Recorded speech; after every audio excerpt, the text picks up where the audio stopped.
Тэгсэн чи бөөн үнс нурам толгой маань аграад. Өө цус. 7-8 ойл тавьсан. Тэгээ ер нь энэ дуулахгүй явсны харгаа шүү дээ. Та нар ч гэсэн энэ дуулга байнга өмсч вэ. Ер нь тэр цагаас хойш би орондоо орохдоо ол тайлдаг байсан. Эд энэ гамбаахал хэлж байгаа болохоос үнэн үг шүү аа. Заавал өмсөж байгаа тустай шүү. Нэрээ үнэн шүү. Бүгдээрээ дуулгаан өмсөж шүү дээ. Монгол хүн Монголын баялаг. Миг даатгал компани 1997 онд байгуулагдсан ийм компани байгаа. За бид нар одоо өнгөрөгч 19 жилийн хугацаанд бол даатгагчдынхаа өмнө гэрээгээр хүлээсэн үүргээ бүрэн биелүүлж Миг даатгал гэдэг компани бол нөхөн төлбөрийг цаг хугацаанд нь олох ёстой хэмжээнд нь олгодог ийм найдвартай даатгалын компани гэсэн байр суурийг бол олж аваад ажиллаж байгаагаа одоо дуртад таатай байна.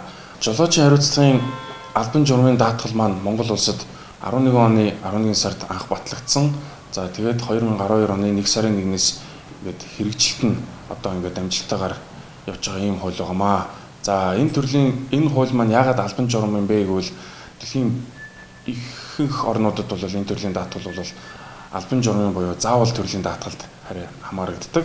За яагаад энэ заавал даатгал төрөлд хамаарагддаг юм бэ гэхээр тээврийн хэрэгсэл жолоодоо зам тээврийн хөдөлгөөнд оролцож байгаа жолооч маань санамсаргүй байдлаар анхаарал болгоомж алдсны улмаас 3 дахь читгээд хөрөнгийн болон амнаас эрүүл мэндийн хохирол учруулсан тохиолдолд энийг нь бол даатгалын компаниас ингэж нөхөн төлдөг ийм харилцаа байдаг.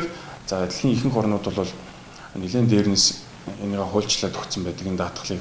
За манай улс бол одоо ингээд 4 дахь жилдээ энэ даатгал нэгээд амжилттай хэрэгжиж явж байна. Ерөнхийдөө нэг иймэрхүү ойлголт бас гараад байгаа. Жижиг хэмжээний зам тээврийн осол төр даатгагч даатгуулагч талууд маань зөвхөн даатгалын компанийн шуурхай албыг дуудаад замын цагтаад мэддэхгүйгээр ингээд асуудлыг шийдэж болох уу? Ингүүл ерөнхийдөө их амар юм биш үү гэсэн байдалтайгаар одоо янз бүрийн санаа оноонууд гадуур гарч эхэлж байна л да. За үүн дээр бол даатгалын компанийн зүгээс ярихад энэ бол бас нэг тийм боломжтой зүйл биш гэж бид нар үзэж байгаа. За учир нь юу гэвэл жижигхэн хэмжээний үнийн дүн багтаа ийм хохирол мөртлөө энэ бол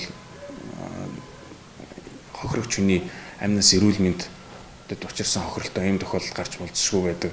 За жижигтэр хэмжээний хохирол мөртлөө дараа нь нөгөө хохирогч хүн тэр тээврийн хэрэгслээ засуулах гад мэргэжлийн байгууллага тэр засварын газар дээр очиход нөгөө нэг засварын дүн даатгуулагчтайгаа тохирсон үнийн дүн даваад гарах тохиолдол байдаг. Энэ бол амьдрал баялаг болохоор даатгалын тохиолдол болгон бүх тохиолдол болгон өөр өөртөө нэг нэгнтэй адилгүй юм тохиолдлууд байдаг. Тийм болохоор энэ дээр бол мэргэжлийн байгууллагын тодорхойлт байх ёстой. Үүний дагуу даатгалын компани үнэлгээний байгууллагаар гаргасан хөтөлбөрийг бол ингээд олгоод ингээд явж байгаамаа.